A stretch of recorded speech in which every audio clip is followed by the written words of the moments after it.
Welcome back. Thanks. It's weird. I'm not saying welcome to the guest. I'm saying welcome Yeah, to you. I haven't been here for a while. Yeah. What's been up? What's been up in Kane's life? I went to Portugal, Okay. but that was for like 2 days, so that doesn't explain Yeah. the rest of the time I was gone. So I was just, living my life. I was just off That's fair. gallivanting. That's fair. Okay. I mean, you've done quite a few Encounter episodes in a row, so I feel like you deserved it. Yeah, Some time I off. deserved a break. Yeah. It was my Yeah. vacation. Well, welcome on the show, Hi. Magda. I can call you Magda. Magda, yeah. Cool. Perfect. Magda's traveled all the way from Clare Wow. just to be here today. Yeah. That's incredible. So, how did you actually hear about the show? So when I was on a U2000 retreat, I met Mary, who works here at one of the stalls, Okay. and I told her a bit of my testimony, and she said, "Oh, you absolutely should meet Diane and Kian. They do this stuff all the time on Encounter. They get to meet Cool. young people's testimonies, things like that. You should absolutely contact them." So I did. Yeah. Class. Yeah. And take it back a bit from E2000. Could you give us like a bit of a background on your upbringing? Yeah. So I have 3 sisters, and my parents are from Poland, but we live in Ireland most of my life. And we're in a practicing family, so my dad would always say, "You have to go to Saturday mass. You have to." But me and my sisters, we had to go. A bit of a chore, but we just had to. Right? Mhm. It wasn't anything too special for us. But we always tried to maintain this kind of family kind of atmosphere around the house, I suppose. And I love my sisters. I'm the eldest of them. Okay. Yeah, and we're all 3 years apart, and we're all starting with M's. Okay. Magda, Maura, Marta, and Maeve, and my mother and father, Margaret and Martin. Oh, no way. That's so Okay. cool. Okay. What's your sister? Is it D as well or no? No, it's J. Okay. But me and my dad have the same one, and my mom and my sister have the same one. Okay. So me and my dad are 2 both and 2. D's, and yeah, me and my mom, Okay. my sister Are and my mom are J's. J's. Interesting. Yeah, that's not the same with you, is it? No, we're all different. Yeah. Okay, cool. That's always interesting, actually, like where names are derived from. Yeah. Yeah. What was the reason you were keen? Or is there a reason? I think they just liked the name. Okay. Actually, they want to name me A. It's just Like AODH. See, even Irish people AODH, don't okay. know the name. It's a very unusual name, but it's Okay. Irish. okay. But And you pronounce it A? it's pronounced A. Yeah. Okay. It just would have been awkward because I lived in Canada and people say A a lot, Yeah, yeah. so it would have been inconvenient. Okay. Yeah. Fair enough. I don't know what Dion. Yeah, Dion was your name. I think Dion was the same reason. No real. But now that I come to look at it, Dion actually means child of heaven and earth. Interesting. actually got a What really cool language is name. that? Greek. Okay, I was gonna say Yeah. it's not like Indian. No. I think it's Greek. Interesting. Dion itself is an English name. Okay. Yeah. But Interesting. the name, Etymology. the etymology Yeah. is derived from the Greek language. Fair. Yeah. Any reason for Magda or? It's from the Bible, Saint Mary Magdalene. Magda? Yeah. Okay, Yeah. cool. Mm. Very nice. Okay. And then, yeah. Okay. And then you were talking about U2000 there. I know U2000s are pretty.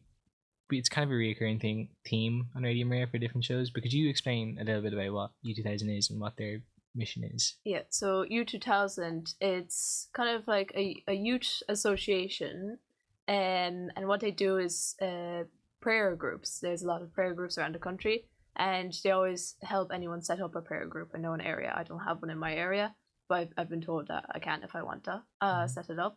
They host retreats. Maybe there's around 6 retreats a year, all spread throughout the year. And there's 2 big retreats: the Christmas retreat and a summer festival. They're 3 days long, and they're great because there's loads of talks given. So if you want to find out more about your faith and about, for example, there's Jesus in the Eucharist, there's Mary our Mother, and there's different talks given. I really like the talks every time. And there's also a healing service on the second day, so that's great. And there's mass every day as well. And there's loads of priests come, and sometimes the archbishop comes as well, or the local bishop. Mhm. Yeah. So it's great. I really like them. I try to go to every retreat I can. There's also loads of stalls, so if you want to find out more about Catholic organizations, because at the beginning of my faith I had no idea about Catholic organizations, there's always lots of stalls there and you can go talk to the people. The people always come. There's always like, I don't know, at least 10 stalls in every retreat.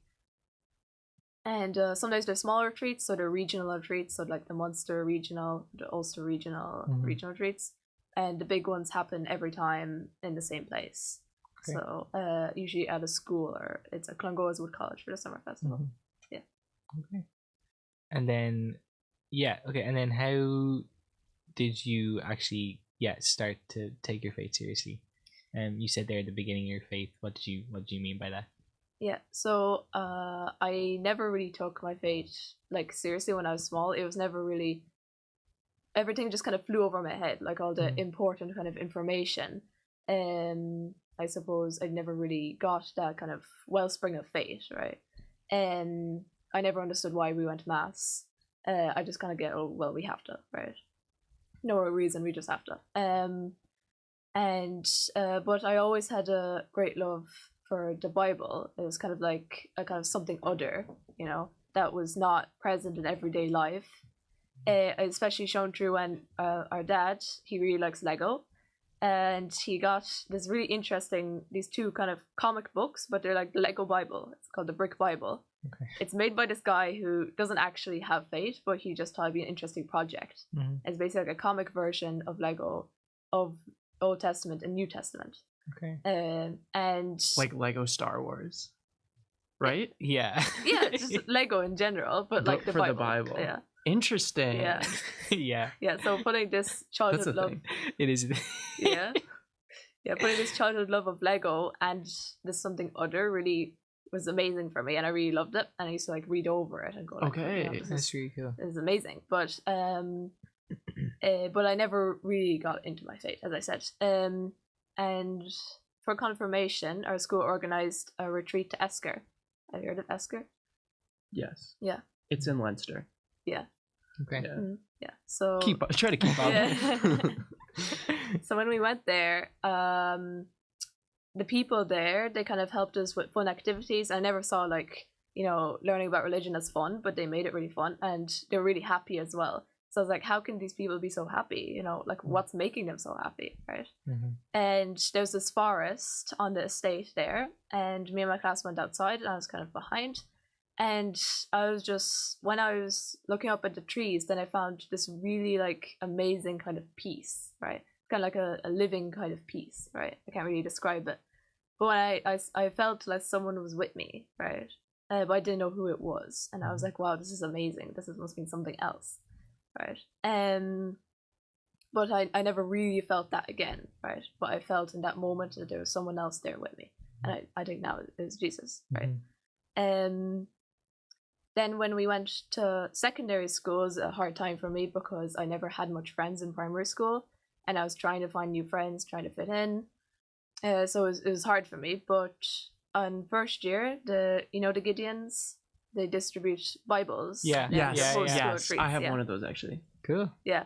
And they hosted a school first year retreat, and they also gave us these little Bibles at the end. Right. Yeah, so I was like, oh, I really like the Lego Bible, maybe I like this one. Right? Okay. But the thing is, it had no pictures, so Right. I was like, oh, well, I'll read it maybe later. And I put it in a shelf and forgot about it. And then later on, when COVID happened, it was also very hard for me because by that time I had made friends, but I was separated from them. Right. So it's very difficult for me because I found it very hard to kind of like reach out to them, try to contact them. So instead I started getting distracted by technology, especially by my phone, which I had gotten by that point. Yeah. So I started using it more and more, you know, video games, things like that. And at one point I was like, yeah, I realized I was trying to escape the kind of loneliness I felt. And I knew that, and I still kept doing it, right, just to get away from it. And I was like, oh, I'm not like those other girls who are on their phone all the time, right? I'm not addicted, right? But then at TY, then I realized just how bad it was that I was actually addicted, right? So at one point, I was looking for like anything else to do other than the phone because I just didn't know, right? I was feeling like really, really bad. And I just was literally going through shelves trying to find anything to do. And then I found the Bible lying there. So I was like, oh, well, might as well distract myself. So I started reading it. And the more I read it, the more I realized like I missed so much about this Jesus, right? That it all just flew over my head. And like he's really good, right? And he does all these amazing things. Maybe there's some more to it. So as I read on, things starting to make sense. I'm like, maybe Jesus is real, right? So I asked him to show signs to me that he was. Now I don't really remember now at this point what the signs were, but they happened, right? So I was like, well, there must be something else. And then about in April in TY, I went to mass, and I had my first like real believing mass. I knew there was importance in the mass I was celebrating, and I felt really like joyous in that moment where I said, Jesus, I believe that you're real, right, in that mass, and everything just had so much more meaning. And I read the whole New Testament. And what I like to do is I like to quote from the New Testament to my family, because at that point I like to call it kind of proto-faith, because it was a kind of faith that God had given me, but I didn't have any like basic knowledge about the faith. Right. So all I had was just from the New Testament. Right. Yeah. But I still found deep meaning in it, and I quoted often to my family. Fair. Yeah, from the Bible. So they thought it was a bit strange, but they went along with it, you know. And I finished the New Testament, so we're like, oh, well, I gotta start reading something else. So I started reading some other apocryphals, you know, so like the Gospel of Mary Magdalene, for example. I also found them very meaningful. But after I finished those, then I was like, oh, maybe I should start reading the Old Testament. Yeah. Right? Yeah. So I got this Bible in present from my dad, and I started reading it, but I found it very kind of, you know, scary, as I didn't know anything about my faith, basically. At one point in Mass, I felt that I needed to get up a step, and I wasn't able to get up it, right? A new step in my faith. So I prayed to God that he helped me up this step, because I can't make it on my own. And either that Mass or the Mass after, in my parish newsletter, the parish priest put in a notice for U2000 retreat. And my family were all, since I was into this stuff that they saw, right? They were like, oh, this sounds like something for you, right? So I said, well, why not? Maybe it's like gonna be like that retreat in Esker. Maybe I'll find something else there. So I went there. It was a very kind of small retreat. It was a Munster regional retreat in, I can't remember what it was now, but it was close anyway, so it wasn't too much trouble getting there. And it was in a small school, and it was very small. There's only about 200 people there. In a summer festival, sometimes there's 500 people there. So it was very small. And when I went there, I realized, because when I was at Mass at home, it was only like me as the young person, right? There were older people there, Right. but it was just me. So I was just thinking to myself, it seems like I'm the only one who believes in this whole world, right? There's nobody else. So when I went there, I was just so surprised to see so many young people there. I was under 18 when I was there, so I had to be supervised, but and there was a couple of other under 18s there as well. But there's like so much people, and they're all just also happy, and I could see that they're really living their faith, that God had given them this grace. But when I was there, after a few minutes, I was like, oh well, you know, everyone's so happy and stuff like that, but you know, like I'm still not, right? Maybe, you know, God doesn't love me as much as them. But that's okay. But I felt in my soul that it wasn't okay. I didn't want to be like that. Right. Settling for that. So, and when I was there, I heard a lot of people say the word Eucharist, and I was like, "What's this word? I don't know what it is." Right. I learned about it in school, but just, as I said, flew over the head. Yeah.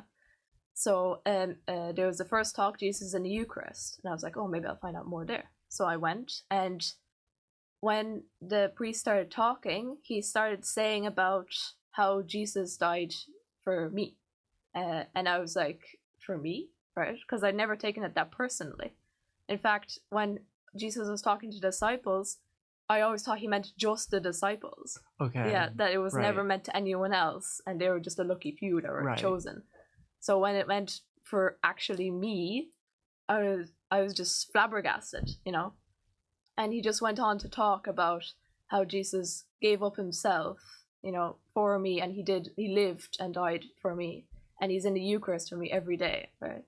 And I was just so taken aback, and I felt like all the walls I put up when I was lonely, when I was afraid, that they were finally like crumbling, because Jesus' love was there. And on the healing service, because with the healing service, it goes, the monstrance with Jesus in it goes around, and you're blessed with it by Right. everyone. and I just thought I was like in heaven almost, right? And I just wanted to give Jesus everything because he'd given everything to me. And it was just amazing. Like that first retreat was so grace filled, and that's really where my faith really began. And I said to myself, I want to go to as much U2000s as I can. And I found out just so many connections to others, to people who really live out the Catholic faith. And the most important thing is that I wasn't alone, right? Or I didn't feel alone, rather. And just over the next year, like God has worked so much in me. You know, my mother said herself that I've completely changed. Okay. And I can see that myself. I'm just a different person. I'm not the same person that I was. And I used to have really short temper, but I realized that it wasn't right in God's eyes to just lash out and not be able to take criticism. So I used to bite my tongue and just take it, and now I have almost no temper at all. Right? Okay. Yeah. So that's just one example of how God has worked Right. in me, and yeah, just a complete change, and just over the last year, I'm just so grateful for everything that's happened. Yeah. No, that's cool. That's really cool. Yeah. Mm. What was it like then? What was it like going back to school after that experience? And yeah, how did you sort of fare with, you know, people seeing that difference in you? Yeah. I found that with my friends, I usually got to go on with them very well. You know, as in we'd be joking with each other. You know, we'd have almost no difference with each other. But as I went back, I found now we're like polar opposites. As if we met now, we would not be friends. That kind of thing. One of my friends is very kind of anti-Catholic and general anti-church. You know, so sometimes he kind of, you know, makes a bit of fun or says like, why do you do it, right? But I think though he won't admit it, he does see the change, right? Because of how much I've changed, right? Mm. So it is a bit tough, but I know that I know that now because of all the retreats I went to, that there are like Catholic societies in colleges, that help out with the faith as well. So now I'm definitely gonna go for that when I. Because I'm in 6th year, when I go to college, I'll definitely go for that and maybe have some more Catholic friends than I have now. For sure. And what do you plan on doing in college? So I'd like to do something environmental science and something biology anyway, because I always love biology. You know David Attenborough and his movies, especially Blue Planet. I thought for a long while I wanted to be a marine biologist because of Blue Planet. Yeah, because it was just so amazing to me. Yeah, I feel like that's like I've never met anyone in real life who is a marine biologist, but in like so many people like in school, you know what I mean, want to be like my best friend used to want to be a marine biologist. Yeah. I'm fairly certain for it's like one of like the like 7 careers, you know. You're like everyone's either like a cop, firefighter, like doctor, CEO, doctor, marine pro athlete, artist, or marine biologist. I'm fairly certain at one point it was on my CEO. Okay. I'm not. Yeah. It's a cool one. It's really specific. Okay. That's the only thing. But it would be a really cool thing to study. Yeah, that's why I chose environmental science, because I love life on land as well as water. So with environmental science, you could technically do both with that degree. So I wouldn't like to miss out on anyone. And I especially love like things like mycology, that study of mushrooms. I find it really fascinating. That's so cool. You know, I don't want to miss out on that either if I become a marine biologist. Yeah. Interesting. Even though there are underwater mushrooms. Yeah. Okay. Do you want to work more like in a more practical job, or in a more like research? Practical, more like, because I just love to go outside, you know, and spend time with nature. I know it's mostly like surveying and taking samples, but even still, like, what's the thing called, the quadrant? Yeah, quadrant. Yeah. Do you ever do that in school? Quadrant. Yeah. You used to you take a pen, so you're like taking a survey of whatever area that you're surveying, and to make it fair, you like throw a pen behind your head, and wherever the pen lands is where the quadrant goes. I might have done that actually. Yeah. That was really cool. Like once. Yeah. Cool. Sorry, I cut you off. Yeah. So that, but on the other hand, also I'm thinking like maybe I have a vocation to religious life, maybe, right? Okay. Because I see sisters, for example, doing their jobs, living together in fellowship, and you know, some people say like, oh, I absolutely can't imagine myself in this, you know, this kind of stuff. I don't want anything to do with it. But for me, it's more attractive than that.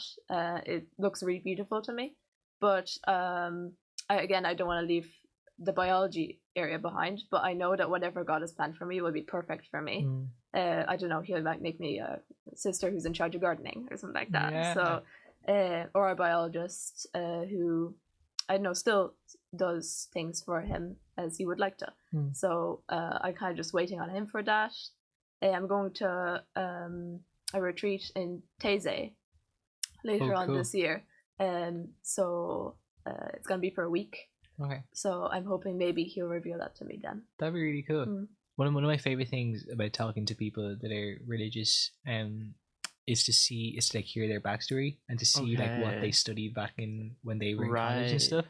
It's like with Father Eamon, for example. Father Eamon did civil engineering when he was in college. Yeah, I was on air with Father Eamon there. He did a master's, I'm pretty sure, in it too. Probably did. Sure, yeah. I was on air with him and he was talking about it was hydraulics. Okay. And he just started like, you know, explaining to me what hydraulics was and all like different equations and stuff. Like how do you remember that? Yeah. Just hearing that from like someone who is now a priest is really cool. And hearing, because there's so many cool priests with so many like just different backgrounds. Right. Yeah, just off the top of my head I can think of a few that are like people that have been like doctors in the past and people that were like, yeah. I can't remember what his name is, but he was a Harvard student at one point. Interesting. Yeah. And is there any like religious order that you would consider at the moment? Yeah, so there's the Servant Sisters of the Home of the Mother. Cool. They have, I think, 3 houses in Ireland, but they're based in Spain. I really, really like them because they were the first sisters I met, I think, in my life on my first U2000 retreat. I saw them and they were just eating with everyone else and they was just chatting. And I just noticed that they were so different from what I had in my head that sisters were to me. I thought sisters had to go around like this, and you know they were praying rosaries all the time and doing nothing else. But they were actually just chatting with the girls, you know, on relatable topics. You know, they weren't far off in the past, like about phones, about the retreat, you know. And I did a mission day with them actually with 10 other girls. And you know, what really caught me off was that we were in a bus and they were driving behind us, and I just noticed that one of the sisters was driving the car, and in my mind that was like completely different. Completely, like, you know, sisters don't drive cars, you know, what's she doing, right?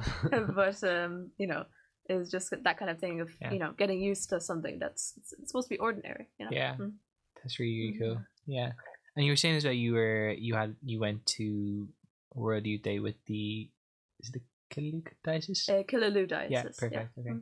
And what was that experience like? Oh, it was great. I previously didn't meet anyone from who was going on that trip with us, but we just bonded so well over the retreat. Again, that's a complete difference because I used to be very kind of closed up in myself before I found the faith, very kind of introvert. But when I went to the Killaloe diocese, I made great friends, and I still keep in contact with them. And like it was just great. It was we went with our kind of local priest, Father Donna O'Mara, and my vice principal, who used to be a chaplain, Miss Conby. So we went, and there was 20 people there, and we stayed at a hotel. You know, I heard horror stories of people sleeping in, you know, halls and stuff like that, schools. Cool. But no, we actually were at a hotel. Nice. So there's a lot of walking, especially on going to the mass. We had to walk 6 hours. But wow. Yeah. But it was. How far was it? It was from our hotel. You walked from your hotel. Yeah, from our hotel to. Wow. This is like to the mass, like the main mass. We didn't have to walk that much every day. What time? It wasn't a morning mass. No, it's kind of like 3 o'clock mass, I think. Okay. Something like that. Oh no, sorry. We had to walk to the vigil site, and there you slept.